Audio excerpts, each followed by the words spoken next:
Jodie Marsh, your hair is even redder than my hair. I don't know what that means. Is this going to mean we're going to clash, or do you think we'll get on? No, we'll get on. You think, okay. Yeah. I am going to put the battery in. Please will you count us down 5, 4, 3, 2, 1? Yes. Here we go. Ready? 5, 4, 3, 2, 1. How many A's and A stars did you get in GCSE?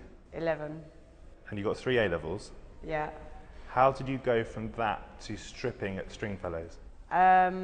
Because I was bullied at school and I was told that I was ugly every day, and I decided I wanted to do something to prove that I wasn't ugly, so somehow I ended up in Stringfellows. What sort of impact then, long-lasting impact, did bullying have on you, do you think? Just that it emotionally scarred me for years, that I didn't have much confidence, wasn't very secure, wasn't very happy, had lots of negative side effects from it. I think you've talked, haven't you, about depression. Yeah. Do you still suffer from that? No, not at all, but I did for a long time. Did you always want to be famous? From about the age of 15, I think, and that was when my bullying was at its worst, and I wrote in my diary that I want to be famous because I want to prove to my bullies that I'm worth something, and the only way in my 15-year-old head I could think to show them that I'd become something was to be famous. And what would you say you're most famous for now? Well, right now I'm probably most famous for bodybuilding. But there are loads of things, like obviously the lads mags and the army belts and lots of crazy things I've done over the years. When you say the army belts, do you mean the belts you dressed up in as if it were a dress almost? Yeah. Do you still have those? Yes. I'm going to auction them off for charity soon. What was your big break then?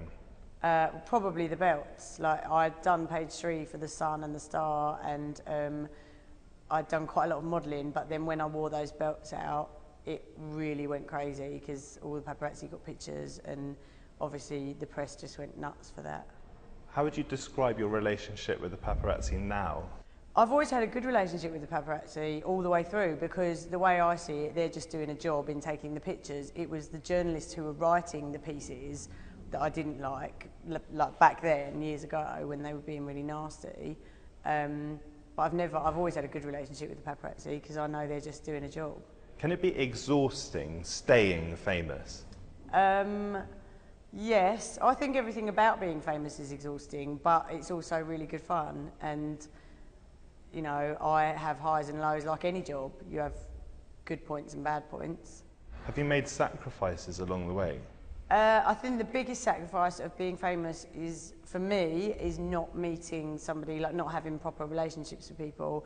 I've been single for like 3.5 years, and I can't meet a genuine guy because they all want to get with me because I'm Jodie Marsh, and they don't actually care about the real me. So that's the biggest sacrifice, is you give up your right to normal relationships, I think. When you saw yourself on page 3 of a newspaper, half naked, did that feel worth it? Was that an exciting thing, or was that something you thought you had to do to be famous? No, I was excited to see it, definitely. I was really pleased with it. I was proud of it. You know, I'd grown up looking at page 3 and thinking the girls were really beautiful and sexy, and, you know, I was proud to be one of them. Do you see it in any way as degrading? No, not at all. Because you know, anything I've done like that, I'm being paid to do it, and I think so many women go on holiday and go topless on the beach for free, and blokes look at their naked boobs for free, whereas I'm getting paid every time I do it, and so I see it as exploiting men. They're not exploiting me. Would you describe yourself as a feminist? Yes, very much so. In what sense? I mean, how would you describe feminism? How would you define it?